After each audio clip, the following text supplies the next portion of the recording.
Yo, what is up, everybody? Hey, this is Hater Radio. My name is Chris McLean. This is the show all about college football.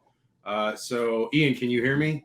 Yeah, I can hear you loud and clear. Sorry All if right. I'm a little distracted. I actually have the LSU Florida State game I've on. got it on as well. I put in this new TV in my office, so it's fucking great. I got basically my fucking I don't like my main center, your hub of everything. It's great. It's perfect. It works for, I've got my desktop. I got my big old TV now, so we can broadcast here. But let's do a little bit about who we are. Hater Radio is a media brand all about college football. My name is Chris McLean. My co-host is Ian Gibson. You can reach us at hater_radio for basically all the socials, even TikTok now. I just got on there. And Ian, what are your socials real quick? Yes, it's at GGatorG2 at Twitter, GGatorG Instagram, and GGatorG YouTube. So reach us out there. I'm always on Twitter. I'm constantly on there talking shit. Just talking shit right now to a UCF fan, this guy Fear the Pegasus, that's always fucking blasting USF, even though they're no longer scheduled to play each other for the near future, whatever. That guy's a douchebag. So anyways, let's not get into it. We've got the LSU game going on right now. I know some people are watching it. It looks like Florida State is scoring right now. So it's 7, and LSU missed out on an opportunity to score. They drove down the field really quick. Yeah, it was like 7 plays inside the 5 and couldn't score, but whatever. Let's move on. Let's talk about the games that happened. We'll talk about this throughout the broadcast. But so the first game I want to talk about was the game on Thursday, and where I was at Thursday. I was in Salt Lake City for the game, and Utah, Florida. It was the sequel to last year's opening act of the Billy Napier tenure, and I thought the team was going to be a lot better, but they struggled mightily in a lot of phases. I think defensively they played a lot better than I think we thought possible, but definitely the struggles on third downs, struggles with penalties, struggles in special teams especially, was really the downfall. I had a good time. The Utah people were great people, a lot of really great hospitality. The restaurants were great. The stadium was nice. I had some issues with getting water, which was kind of ridiculous. I had a standing room only seat, but I still enjoyed the stadium. It's nice and big. People are like, oh, it's tiny. But I mean, like 55,000 seat stadium is still a pretty big stadium. And I'll trade those extra 40,000 seats with that view of the mountains. Every time I see those shots in Utah, it's beautiful. Yeah, and I took a bunch of pictures, because I was like, man, this is great views everywhere. And like it is a picturesque city, and we're talking about the game, and it's just the struggle that it seems like the Napier area has really not gone off to the greatest start. They went 6-7 last year, and honestly, since they beat Utah in the first game last year, they're 5-8. So yep. It's been tough, and I liked what Mertz did. If you're looking at something to be the bright side, Mertz actually looked pretty good. They didn't throw a ton deep, but had some success. And I know, like, I saw some guys mentioning the stats that like he was like one of the I guess regarding his overall passing stats, it was lacking any downfield threat in any way, and like was like very low on the ranking of like total numbers as far as downfield threats or downfield passing. So obviously there's a struggle there, and they need to get better there. The offensive line did not do a good job. They were, Utah was in the backfield the entire time. What was it? 5 sacks? I believe that's what it was. It was some number like that. I don't remember off the top of my head, but it was too many. Yeah, and it was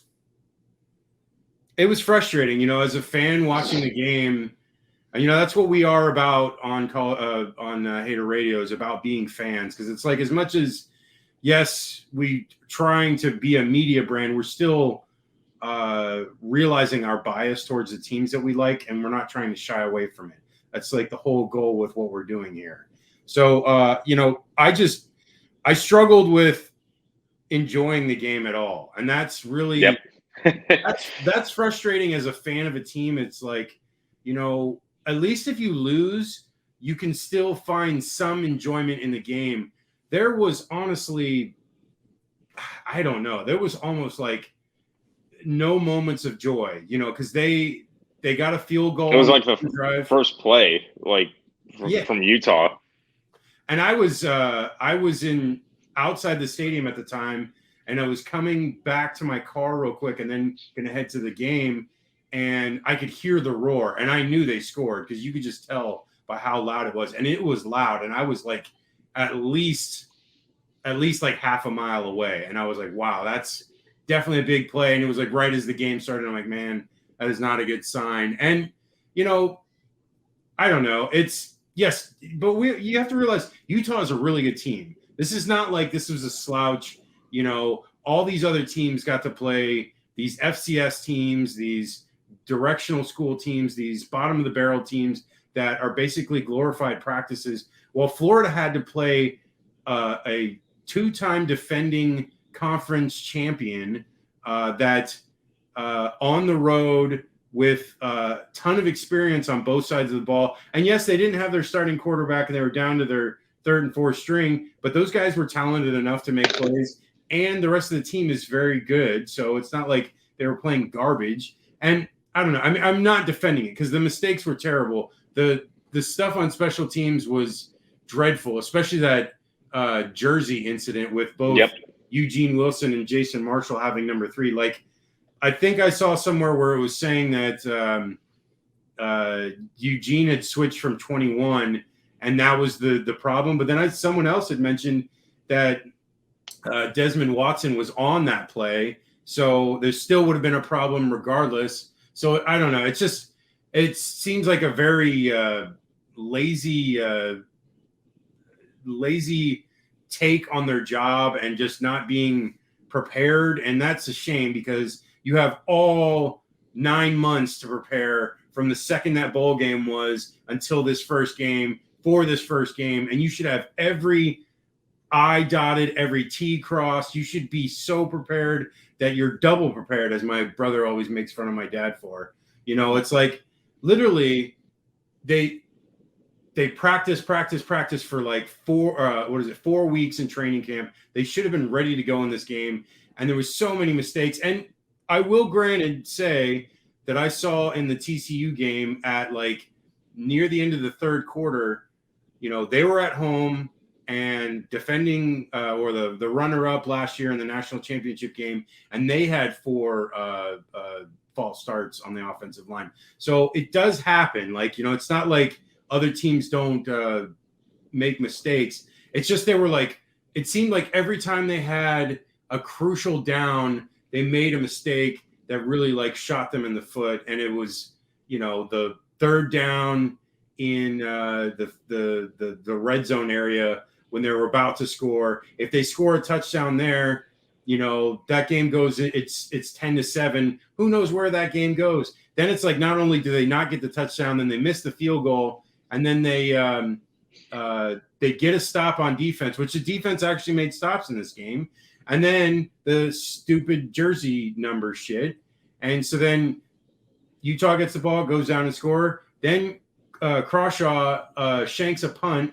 And because of the shank punt, Utah gets a short field, scores again. And it was 17-3. And it just felt like, honestly, at 17-3, that felt like 35. That was it. Yeah. It really did. The way the offense was moving, it just felt like there was no way for the team to really recover from that. And it's a shame because if there's and I don't want to say it because everyone says it, there's a few plays that could have changed the game. Yeah, of course. But it's just frustrating because, we're all fans of this team, the ones that are watching this and enjoying this. It's frustrating to see the team struggle like this. And I just want to see them have some success. I know that it's it's still a work in progress, but it's very frustrating to watch. I want to hear your opinions, Ian. Yeah, that was very. That was like the most dead I have ever watched a Gator game. Well, at least a home opener. I'm sorry, not home opener, season opener. And all the points you made, yeah, I like Graham Mertz did good. The defense looked better, but God, those mistakes. It wasn't just that they happened. It was the worst possible time you could have them happen. First drive of the game. It's 3rd and 1, false start, becomes 3rd and 6, and you're asking a lot because, unfortunately, with this team, the talent level, as I said in my article, it just is not there yet. It's not there yet. It's not. You can't compete with these, elite teams right now. And they had every opportunity to kind of jump on them. Utah was down, I think, 8 starters. So that was my thing I was going to counter with is when people said, oh, it was only 24-11, I was like, you're right. It could have been like 38-11 because if Cam Rising and the rest of those starters were in, I would not be surprised if they kind of ran the score up because Florida just didn't look good enough to win that game. And, you had the false start. You had the other false start at 4th and 1, which instead of it being 7 to, you get the first down. And I think it was 7-3 at that point. Then you got to kick the field goal, which is missed. That then results in a touchdown that drive. And then, of course, the punt, which 2 plays later was a touchdown. The whole game was just a mess. It was very disappointing. It's weird because I expected them to – I knew the talent level wasn't there, but I expected them to play better and limit those kind of mistakes. It just didn't happen. The other thing that absolutely perplexed me was the over-reliance on the passing game. This whole offseason, including my article, and even from Billy Napier, they have stressed that you have to rely on the run game in order for this offense to hum. It can't just be on the way the passing game is set up. The weapons are not there. Graham Mertz, as good as he was, isn't going to be the guy to win you a game. Ricky Pearsall is the best wide receiver, but it's still there's not a whole lot else backing him up. So if you can have a consistent run game, that just makes it that much easier for the passing game. And then they just gave up on it. And I'll give credit. That goes to Utah. Utah just sold out on the run and just said, okay, beat us through the air. And they knew we couldn't. So I think that's just great coaching on the side of Utah. And it just shows like this season or this game, the lack of like talent to overcome that adversity. It's unfortunately what it is. The other sad thing was I kind of did expect it because, again, I just don't think the Gators are where they should be right now. I don't think the talent is there. I just don't think they know how to win these big games yet. Obviously, the biggest win was Utah last year. And since then, there hasn't really been a win that I can win. Maybe I guess I can make the argument for Texas A&M last year, but both teams were kind of just in Chernobyl mode. I would say that South Carolina win was probably the like in hindsight, yeah. Because South Carolina ended up beating Clemson and Tennessee in subsequent weeks, and that was, considering that Florida basically shut them out except for one special teams miscue, like that was, and they pretty much dominated Tennessee and took it to Clemson, and both of those teams had shots at the playoff if they won out. So, we're all frustrated as fans. I talked to countless fans that were still in Salt Lake after the game. Talked to a bunch of bunch of fans that I met with before the game. We want this team to succeed, and I think, we have, we're just wanting so much out of it, and it just doesn't seem like it's getting there. And it's frustrating because we've gone through since Urban, 13, 14 years of just struggling. There was, 2 or 3 good years there where the team actually competed. And 2012, 2015, 2019, and 2020. So yeah. Yeah, 3 or 4 years. So there has been moments of of glory, but then it's, long stretches of just terribleness. And it's, 2 6-7 seasons in a row. And now this year starting off 0-1. And I don't know. I expected more out of Billy.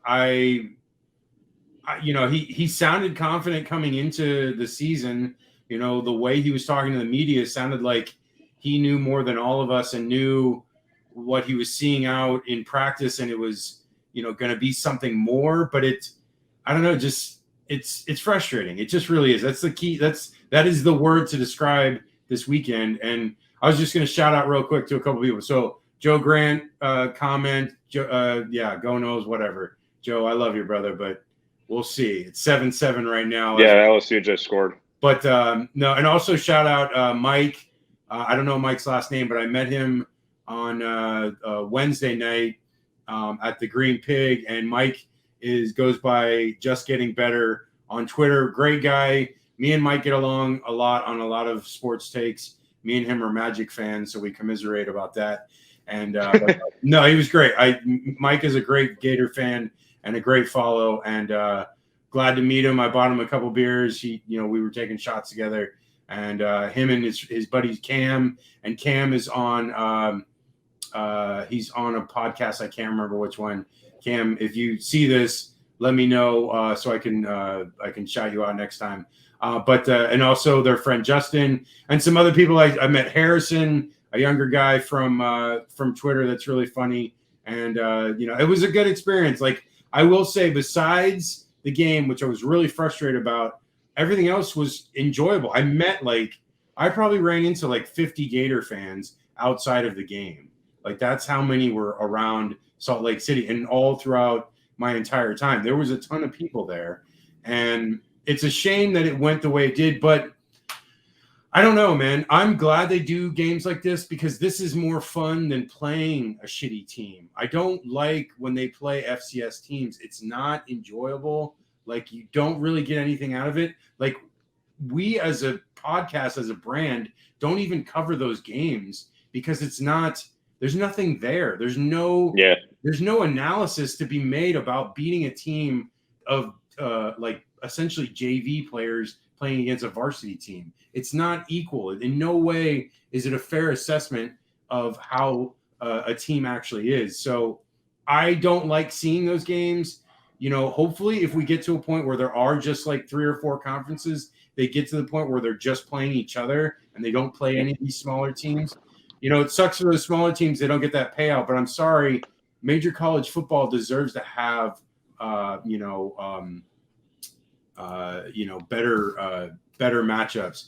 And I think that's coming, especially with the playoff, and it'll make it more of a thing, because if there is an emphasis on getting to the playoff with, even if you have a loss or two, it's not going to be that big of a deal that, you play all these big teams, because you're going to get a chance to be able to get in there. So, all right, let's move on. I'm going to break down USC, UCLA, and USF, and then we'll move on to the rest of the games.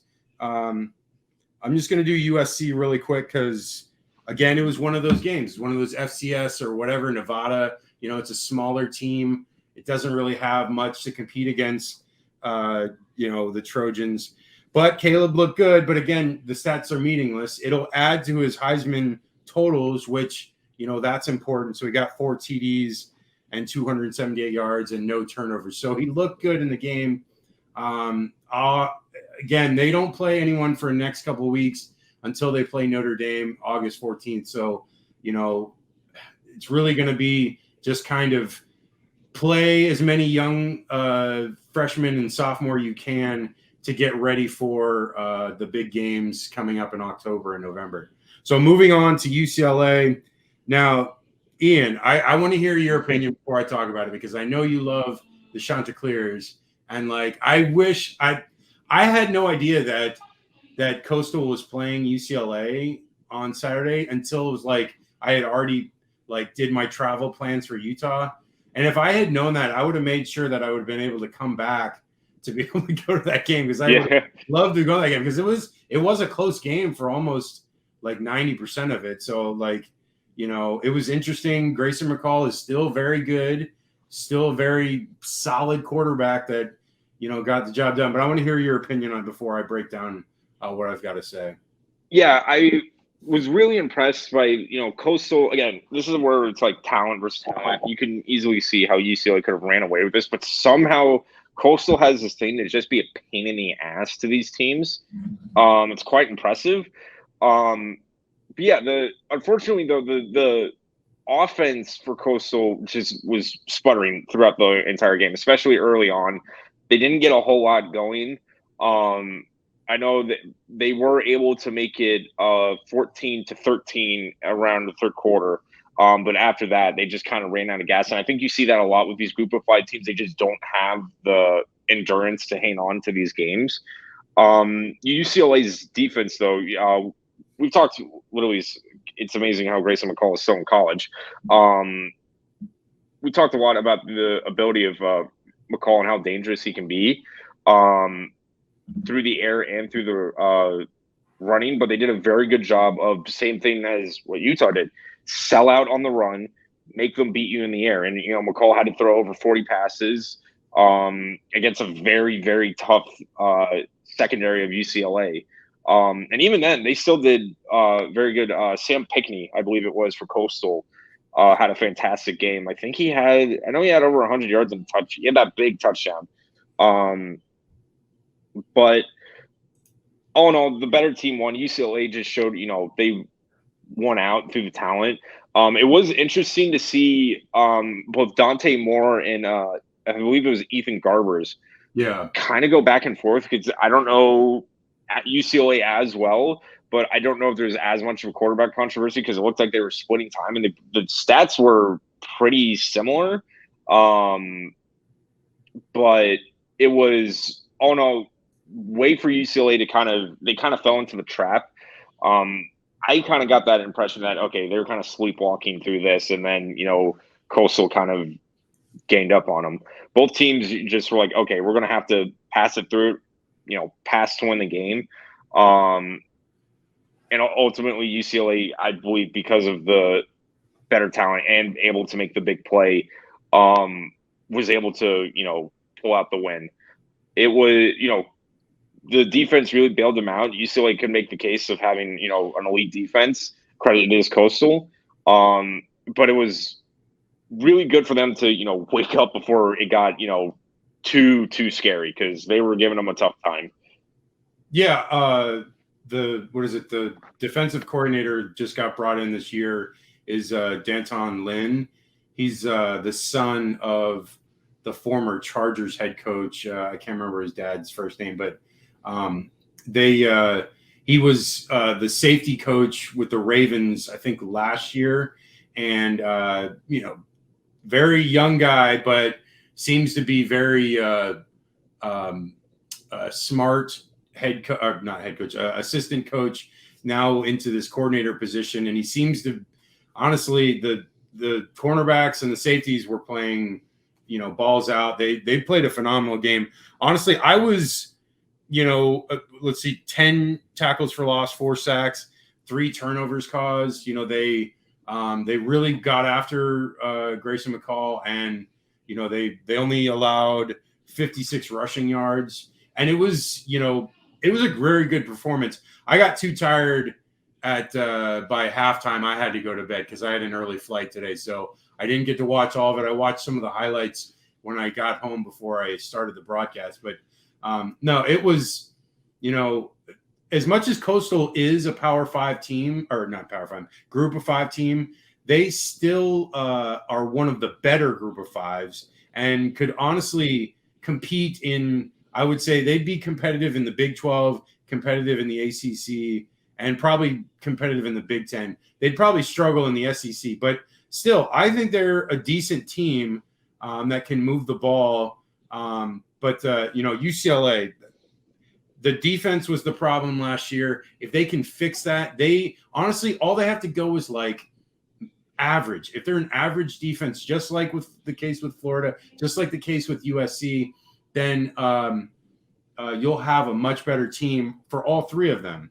And, Dante Moore, they did split time, but once Garbers threw the second interception, he was out the rest of the game, and Dante Moore stayed in. And so I really think that is a telling sign, because Dante Moore is a highly – oh, my God. Jaden Daniels got just annihilated. Did you see that? Yeah. That has to be targeting. How is that not targeting? Like, he's a defensive player going up in the air, and he just spears him right in the head. Ooh. Wow. How is that not targeting? There's not even a flag. There's nothing. What is going on? I mean, he's fine, but that was brutal. Dude, that's what they're calling it off of, because he's not injured? I don't know. I don't know why they didn't – nothing – wow, that is remarkable. They give targeting calls for way less. Yeah, true. Oh, that's a foul. He, like, tripped him. What is going on? Florida State is, like, fouling the shit out of them. And I know they've called a bunch, but that was definitely PI. All right, end of the first quarter, 7-7. But anyway, so Dante Moore is a very highly recruited high school quarterback coming out. He was, I think, second overall recruit. And I loved what he did. He had that long touchdown to J. Michael. I can't remember how do you say his last name. But that was a great play. And J. Michael had a great game as well. He had I think he had over 100 yards. And the running game was solid. You know, they were able to move the ball. Dante is more of an athletic quarterback, mobile, more so than Garbers. And that was, you know, I think why they switched into him, because he was able to move the ball. Garbers moved the ball in the first series, but after that struggled. He had at least one red zone interception. I can't remember if it was another. Dante had one as well. But, you know, Garbers just looked out of sorts, and I think Moore is going to be the guy they're going to go to. He's a young guy, but I think it's the right move. Yeah, I'm excited for this team because I think they're very much under the radar. They're not even ranked right now. And if they just keep at this, if this defense can be as good as I think it can be, this is going to be a really good year for them. And, you know, maybe 10 wins, which would be great, and possibly 11, which would be amazing. But I think 10 wins is definitely attainable if this team plays as well as it does, and if Dante Moore can progress from this game. So let's move on to USF. Ian, I don't know how much you watched of this game. Oh, I watched it all. I was so happy with the performance. Like, you know, I've been watching their games the last couple of years, and it's been hard to watch. Like, yeah, you know, paint drying, hard to watch. And when that first quarter was going on, I was just like, what is this? This is like when they went for it on 4th and 2 on like their 40, and they got to the line in like a sugar huddle and went super fast and got up there and got it. I was just like, oh my God, this is so much night and day different from Jeff Scott. And, you know, there were mistakes, the game was 31-24, and, you know, USF was driving and they were on the 5, and Byram threw that terrible interception in the end zone. But honestly, it was a very good team. Western Kentucky is one of the better passing attacks in all of college football. And, I wasn't displeased with the defense. I thought the defense was adequate. The secondary was making plays. You know, they were throwing it so damn much. You just knew they were going to make, some plays. There's nothing they could do. They just had to basically hold on, and they did. They did enough essentially to almost win the game for them. So, it's first game. There's a lot going on. Alex Golish, I commend you for getting this team ready. And there were some mistakes, but I feel like it's a good step forward. And, next week they play FAMU, and like they could easily beat FAMU. Like, that's not going to be a challenge. I know FAMU's a good FCS team, but still, USF will be solid. And I'm excited for the future of this team because it's been so frustrating since I moved out here to LA. It's been, terrible. The record has been atrocious. So, Ian, what are your thoughts on the game? I'd really like to hear what you saw. I was really happy up until the end. Oh no, yes, I'm gonna give credit where credit's due. The team looked night and day better, and I understand this is a loss, and I'm sure as shit not gonna give moral victories or any of that because they still lost. Yeah. So I had that with somebody at work too. It was like, well, at least USF looked good, and I was like, they still lost, dude. I'm not feeling totally better. But all in all, yes, the offense looked a lot better. God, I don't get it. Why are you throwing the ball inside the 5? That's just me. Yeah, when they had 374 yards on the ground, like they were destroying them on the ground. Like you either tell Wright, Dukes, or Brown. You tell them, okay, read options, something like that. We both know as Florida fans how good Naquan is, and it was like I wasn't surprised he did as well as he did. He's a phenomenal back. And I'm glad that he went to USF because it's like, if he wasn't going to stay at Florida, might as well go to our other favorite school and do well there. And he fucking killed it. And Brown struggled, but he still made a lot of plays. And the potential is there, and that's what I'm really happy about because there's still definitely a chance that he can. Oh my God, LSU cannot do these short yardage plays. They've got to do some they're trying to run on Florida State and it's not working at all. They need to do play action or something because they're getting beat in their gaps. Watch this. Are you watching the replay? Oh yeah. Yeah. Yeah. And I might be a little behind. Man, if one of the tight ends, maybe it was a run or a RPO. Wasn't good. Yeah, it looked like maybe it was because he was coming back like he was going to pop and throw it to somebody. I don't know. If one of those tight ends had gone out the other way, out to the left side, maybe there'd have been something there. Whatever. No, just keep going real quick. And then we'll move on to these other scores and call it a day. Yeah. So all in all, yes, the offense looked a lot better. Defense did as good as they could. There is more hope I have going into this season. One thing I did want to note too that I mentioned towards the end of that game, USF looked gassed from that hurry up offense, which we all knew what was going to happen. Yeah. I don't think they're conditioned. There's a big difference between doing it in practice all summer and then going into the fourth quarter with 5 minutes left, and they're going, okay, on the ball. So that's something that we're going to have to look at to see how well the team adjusts because they've never had to do that before. So hopefully, that's something that can get addressed quickly. Yeah.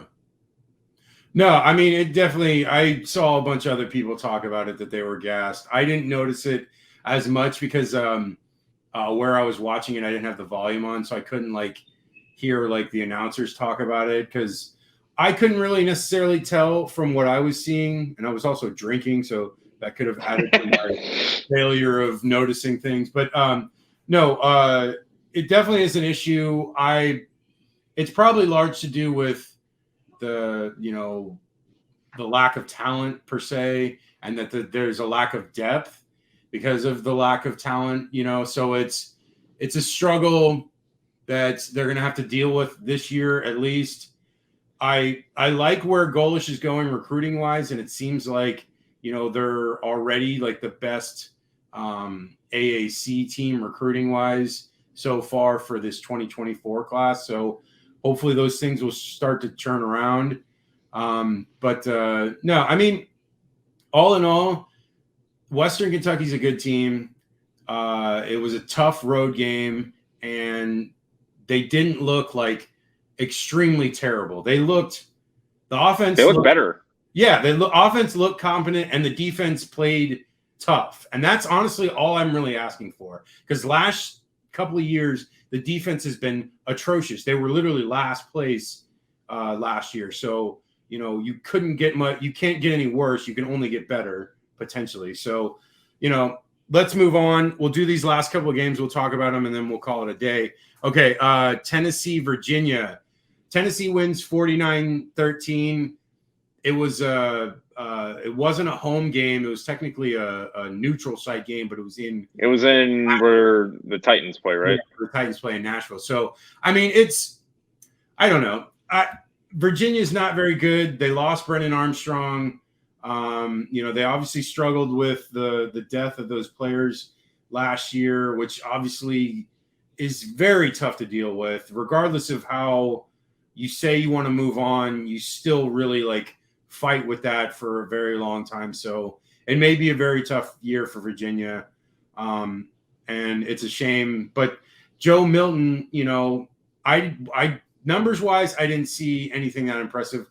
I didn't get a chance to watch the 15-minute recap because I didn't have enough time today. Like I said, I flew back in this morning, so I didn't really have enough time to do a proper research for the broadcast. But I will promise next going forward that I'll get that done before I do these broadcasts. But which I have done in the past, and I will admit. But no, but I think because Tennessee's going to play Florida in 2 weeks. It's a very important game. We'll talk more about that as we get closer to it, but it's definitely a team that, offensively, they have a lot of good moving parts, a lot of good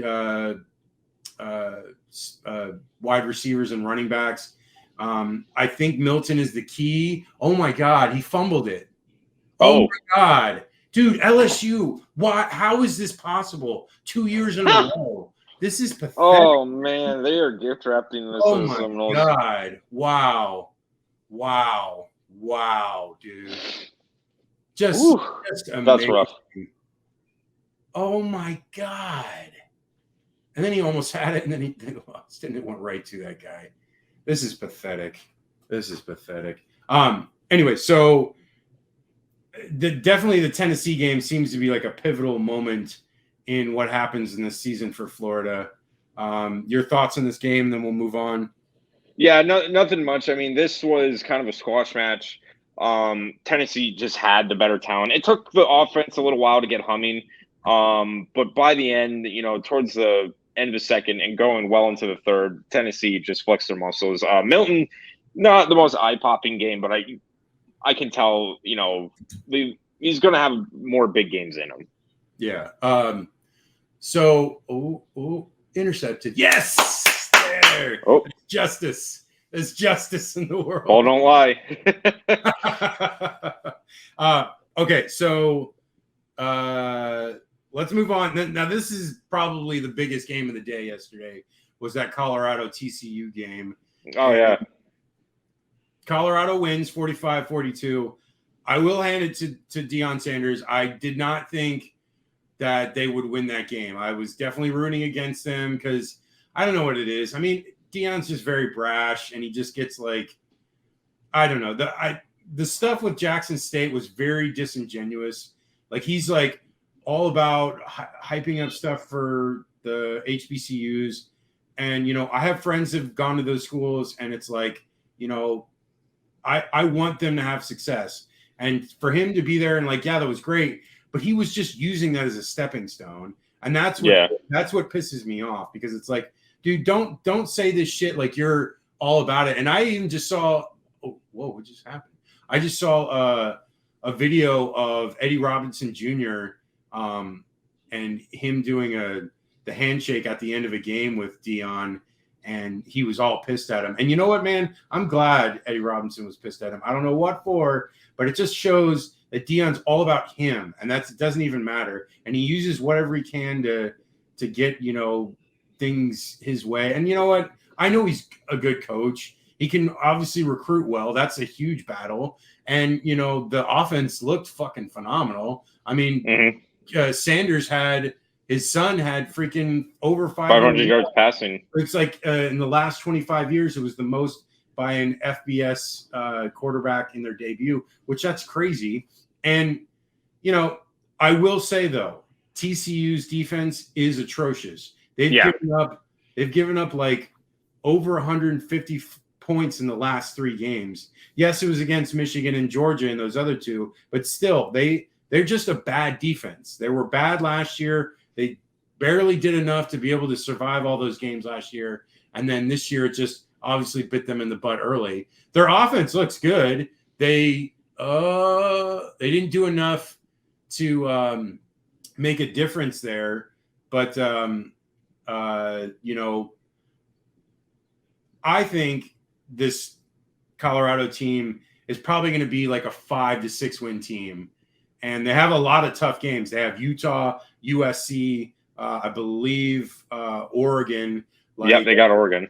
Yeah, so like they have a lot of tough games that they're probably going to lose a bunch. It was nice for them to get this victory, and it's like especially the juxtaposition of like TCU winning, getting to the national championship game last year and playing, losing to Colorado was a huge plus for Colorado, and now they, it's like, oh, we're good enough to beat the national runner-up, but it's like I have a feeling that TCU is going to end up being like a 5-loss team this year. And it's going to be – it looks that way because they lost so much talent. Yeah. There was 3 returning starters on offense. Like the offensive line was new. And I'll say the same thing too. Credit where credit's due. Me and a buddy from work, shout out to Josh for this one. We haven't really been sold on Colorado. It is, the whole roster turnover and and the whole hype of Deion Sanders. It's cool, but I mean, again, not totally sold. But again, credit where credit's due. They played their ass off. You could tell, like every play, they were pedal to the metal at 100. Travis wanting Hunter, to win that. Travis yes, both sides of the ball, an interception, over 100 yards receiving. That is crazy stats. Like there's very few players that have done what he did on Saturday, and it looks like he's going to do that his whole college career. And that is mind-boggling that he was able to do something like that. And I applaud him. And I always knew he was good. I mean, he was the number 2 overall recruit in 21, I believe. And 28. Yeah, it was 2021. 21 or 22. And he's talented as all get out. Everyone knew that. I think the surprise more for me was Sanders. I didn't know if he was as good as as sold, because it was his dad helping to get him hyped up, but he did phenomenal. He made a lot of plays. Again, the caveat is TCU's defense is terrible. So I don't know if next week is going to be a real test for them, that we'll see if they're actually as good as advertised, or it won't be till a little bit later. And there are tough games for them coming up. So we will get a definitive notion of how good they are going forward. Okay, let's move on to Michigan, East Carolina. Michigan wins 30-3. I was kind of disappointed with East Carolina. I thought they were just going to score, a little bit, probably like 14, 15, but obviously Michigan's very good. Your thoughts, and then we'll move on. Yeah, just again, better talent on the Michigan side. I thought the run game would have been more effective for Michigan. Blake Corum, who is one of my Heisman favorites, not a bad game. Just I don't think he had over 100 yards. He did have a touchdown. But overall, the offense, I was kind of expecting more from Michigan. But, I mean, other than that, it's the first game of the year. For that one, it's kind of hard to get as upset about. Yeah. Okay. I just wanted to mention this real quick. Oregon scored 81 against Portland. Yeah. That's like when you play NCAA football in rookie mode. Yeah, that's definitely some Spurrier shit from the 90s, too. Absolutely. All the time. Okay. Ohio State 23, Indiana 3. This was ugly. Yeah, that was an ugly game. McCord, at times struggled, and it seems like it's going to be a work in progress there. They have a lot of talent. Wide receiver room is the best in college, and their defense is strong with Knowles coming back as defensive coordinator. So you'll see Ohio State continue to do well regardless of what happens with the quarterback. I think they'll figure things out. Like I always say, Big Ten has one of the weakest conference opponents in, especially, like Rutgers, Purdue is terrible. Northwestern, God, I saw some of their offense today. It was god awful. Yeah, they're playing Rutgers. Exactly. So all those teams, they'll get easy wins against whoever they play because they played plenty of easy Big Ten teams, and then they'll have their 2 games they're going to have to get up for, and that's Penn State and Michigan, and that's all they have to worry about because they don't have a great non-conference schedule. So let's move on to Washington, Boise State. Our boy Michael Penix Jr. This kid, man, there's something about this kid. He's just lighting it up. They win 56-19. I want to hear your opinion on this, Ian. Yeah, it was funny because going throughout the game, I saw this through a lot of teams, and Washington was no exception. The offense really kind of struggled in the first part of it. I know they were down in the first quarter, but once the second quarter started and they, got the ball moving, Washington was able to just run away with it. The defense, although they limited Boise State to 19 points, I know they gave up over 400 yards, which I don't know how much of that was for garbage time, but it still wasn't, especially in the first half, it wasn't the best look. But yeah, Penix went off. I know he had 5 touchdowns, and I believe it was over 400 yards. Yeah. And he threw it to a myriad of wide receivers. I remember O'Dunsey, I believe it was his name, and Polk had both had 100 yards and a touchdown, and McMillan had 2 touchdowns, which shows you how dynamite this offense could be. Because it kind of came out, like I said, they didn't start well in the first quarter, and then in the second quarter they just turned it on. I think they got 28 points going into halftime. 28, yeah. I mean, this kid, honestly, it's probably the most underrated I've heard of a potential Heisman candidate coming into a season, because I know he's a West Coast kid because he's at Washington, but it's like the talent is there. Like we noticed it when he was at Indiana. We knew how good he was there, and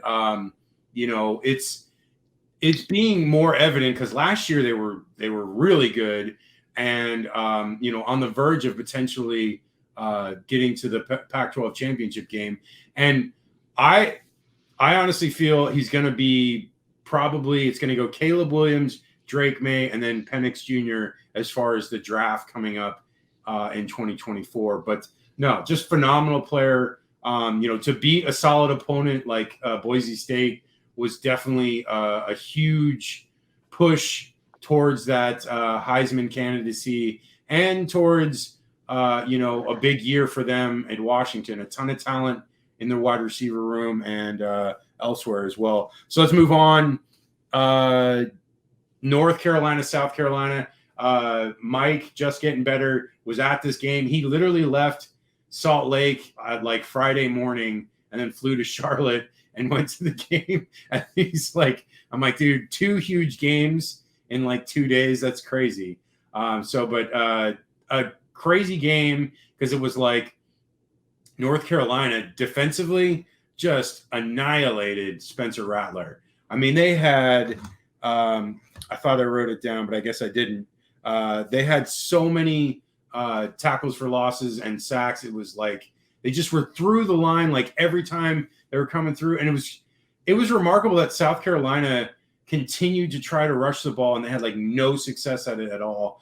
And I don't know what South Carolina's identity is on offense because there's not really one. And then on defense, they're so porous. Drake May struggled a little bit, so it wasn't like his best performance, but it was still good enough to where they won comfortably, and it almost never was in doubt past like the midpoint of the third quarter. UNC controlled that game, and besides some special teams play by South Carolina, there was really nothing special about that South Carolina team. And it's just, I don't know. I didn't believe in that team, even though they beat Tennessee and Clemson last year, because I saw how bad they lost to Florida, and I just don't believe in them now. I'm not I don't know. I just don't believe in Beamer. I don't think he's that great of a coach. Yes, you can be good at special teams, but like if you're terrible at everything else, what the hell is the point? Like you're not going to be good. And they were, I don't know, but what's your opinion, Ian?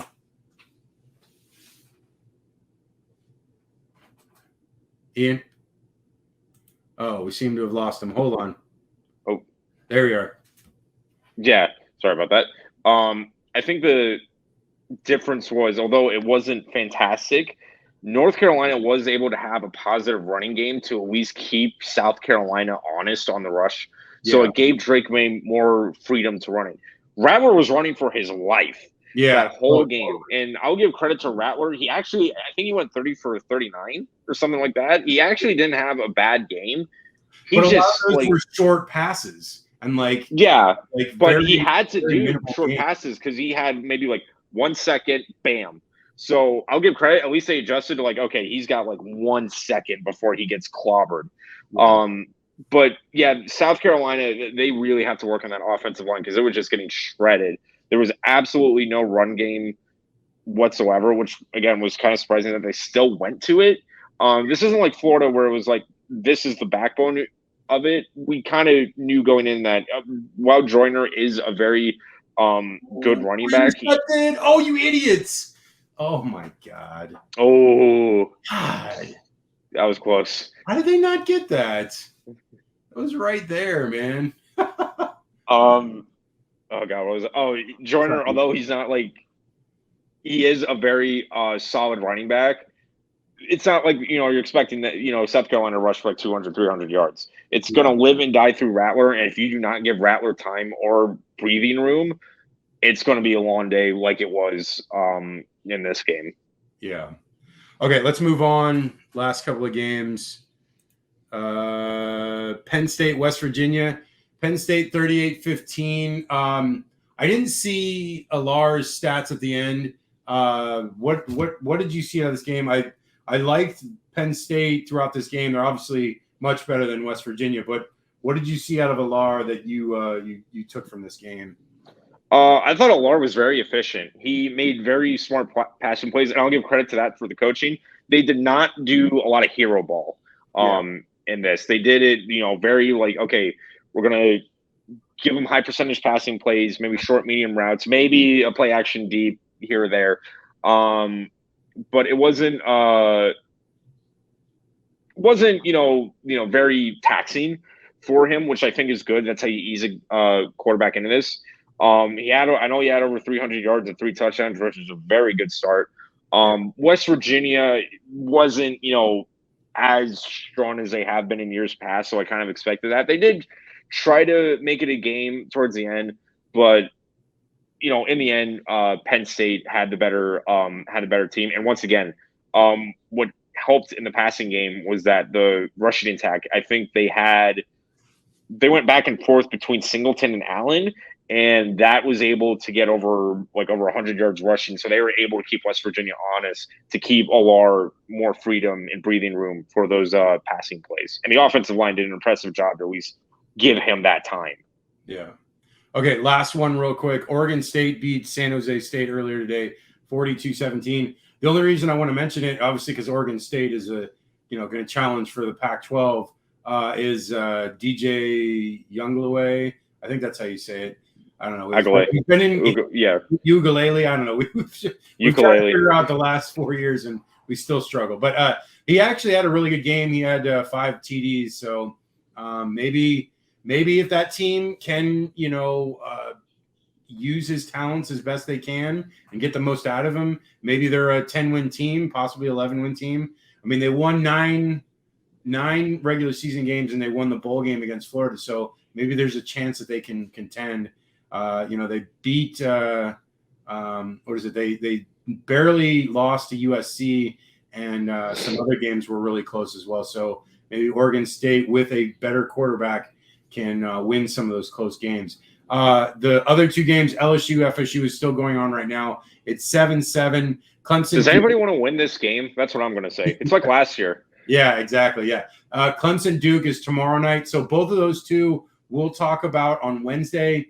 Okay, the show from here on out, it's obviously kind of combobulated the last 2 weeks because of week 0, and then also this being a different week because there was the Thursday game with Florida and I was on the road. So going forward, every Sunday and Wednesday at 8 p.m. Eastern, 5 p.m. Pacific, we will do the show live.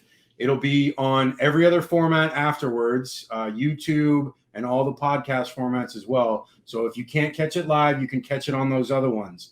Our articles have been doing very well, and I appreciate all the views from everybody. And we will continue to do more. There will likely be something about the Tennessee game, and potentially if USF can win a game here or not.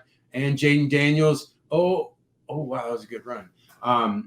So look for us on all the formats that we have. Haterradio.com is the website, at @hater_radio for Twitter, Instagram, TikTok.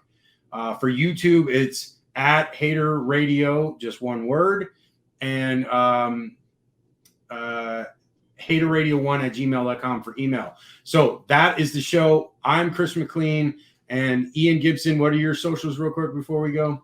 GGatorG2 at Twitter and GGatorG for Instagram and YouTube. That's it. So enjoy the game tonight, and we'll talk to you later. All right, later.